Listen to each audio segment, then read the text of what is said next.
On Beyond Zebra by Dr. Seuss. Said Conrad Cornelius O'Donnell Odell, my very young friend who is learning to spell, the A is for ape and the B is for bear, the C is for camel and the H is for hare, the M is for mouse and the R is for rat. I know all the 26 letters like that. From A through to Z is for zebra. I know them all well, said Conrad Cornelius O'Donnell Odell. So now I know everything everyone knows, from the beginning to the end, from the start to the close, because Z is as far as the alphabet goes. And he almost fell flat on his face on the floor when I picked up the chalk and I drew one letter more.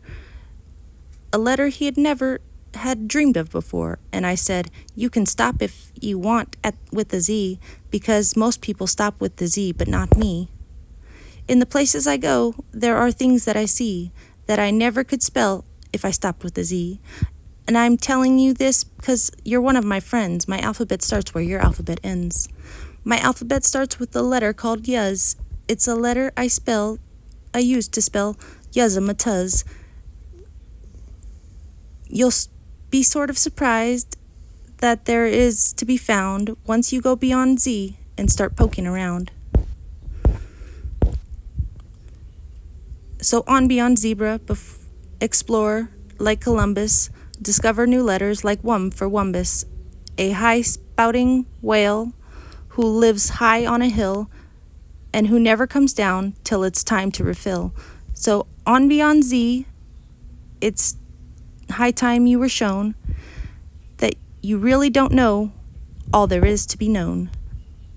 Then just a step further past Wum is for Wumbus, you'll find an and the is for umbus, a sort of cow with one head and one tail, but to milk this cow you'll need more than one pail. She has 98 teats and give milk quite nicely, perhaps 99, I forget just precisely. And boy, she is something most people don't see, because most people stop at the Z, but not me. A ramble I scramble through swamp and through swamp, where the letters get better like the letters of Humph. There's a real handy letter. What's handy about it? You can't spell Humpty Dumpter without it. If you stay home with zebra, you're stuck in a rut. But on beyond zebra, you're anything but. Why, I know a fine fancy letter called fuddle. I use it in spelling Miss Fuddle de Duddle.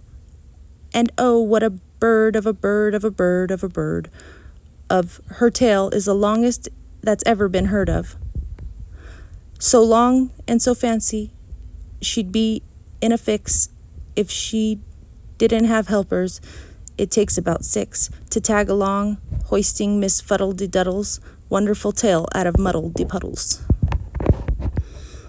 The Glicken is for Glicker, who lives in the wild weeds and spends his time juggling fresh cinnamon seeds, which he usually is able to find a great number, excepting, of course, in his mouth of September, when cinnamon seeds aren't around in great number, so that month be juggles with seeds of cucumber.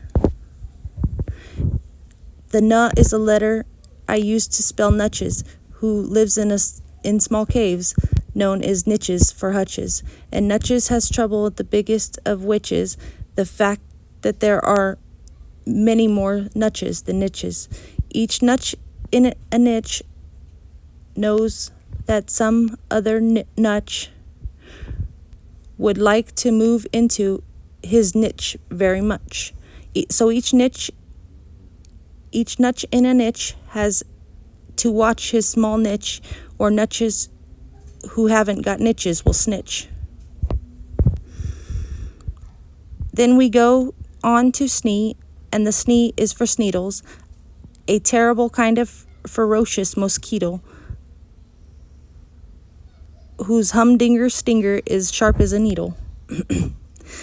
The Sneedle's too tough to be killed with a smack, so he has to be hunted on an elephant back.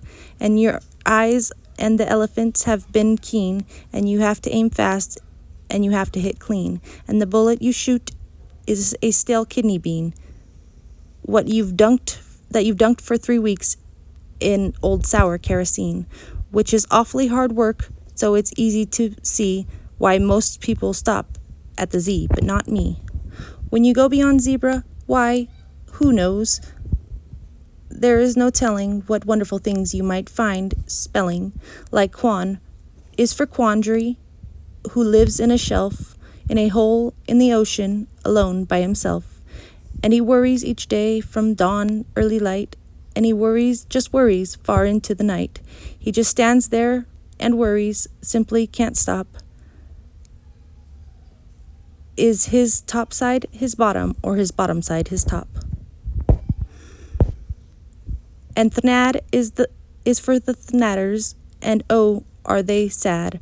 Oh, the big one, you see, the smaller one, Shadow, the small Thnadner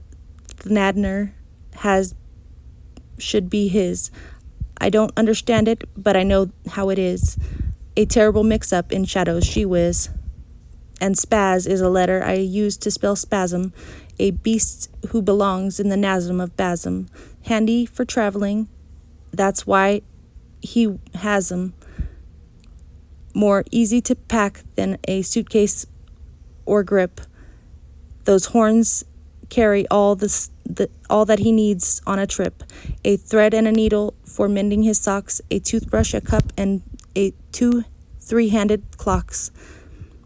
And his velvet umbrella, his vegetable chopper, and his gold-plated popping corn popper, and a grasshopper's cage for his favorite grasshopper. And the flube is for flube boober bab boober bubs, who bounce in the water like blubbery rubs. They're no good to eat, you can't cook 'em like steaks, but they're handy in crossing small oceans and lakes. The Zats is the letter I use to spell Zatsit, whose nose is so high that most nobody pats it. And patting his lonely old nose is the least that a fellow could do for a fine friendly beast. So to get there and do it, I built an invention, a 3-scatter Zatzit nose patting extension. If you try to drive one, you'll certainly see why most people stop at the Z, but not me. The jog is a letter for spelling jog-ons who doodle around in the fat desert dunes, just doodle around crooning very sad tunes about peppermint peanuts and pebbles and prunes and paint pots and polka dots and pinheads and pigs, their grandmothers, grandfathers, stepsisters, and wigs. You see, there's no end to the things that you might know depending on how far beyond zebra you go. I've a letter called Flun, and Flun is for Flunnel, a softish, nice fellow who hides in a tunnel. He only comes out of his hole, I'm afraid, when the right kind of softish, nice music is played on a kind of hunting horn called the Ode Grunt, and to learn to play, it takes a month after month of practicing isn't much fun, and besides, it's quite heavy, weighs almost a ton. That's why few people bother to play the old grunt, and so the Flunnel's been out of the tunnel just once.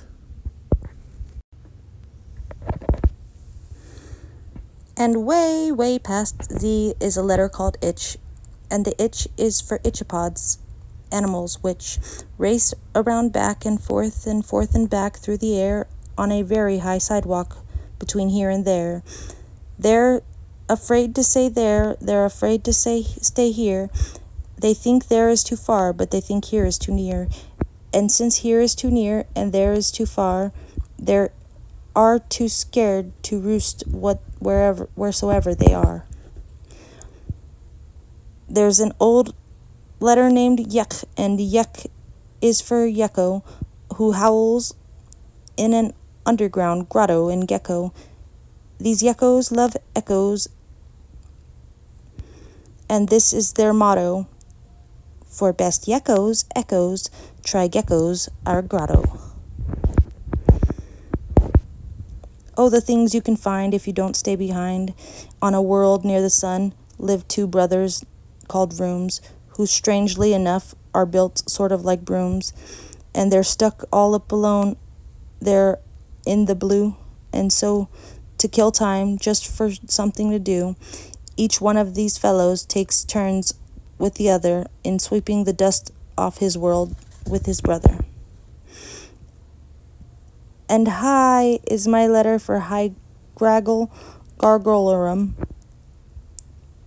for getting me places real fast. I'm all for 'em. They puffle along and their brakes never squeak, and they run every hour every day of the week, from the town of North Nub to the town of East Ounce, making stops at West Bunglefield, Yumster, and Jounce, and the Ipswich and Nipswich, and also South Bounce, and another small town that is too hard to pronounce. The places I took him, I tried hard to tell young Conrad Cornelius O'Donnell Odell. A few brand new wonderful words he might spell. I led him around and I tried hard to show there are things beyond zebra that most people don't know. I took him past zebra as far as I could, and I think perhaps maybe I did him some good. Because finally he said, "This is really great stuff, and I guess the old alphabet just isn't enough." Now there are letters he uses are something to see. Most people will stop at the Z, but not he.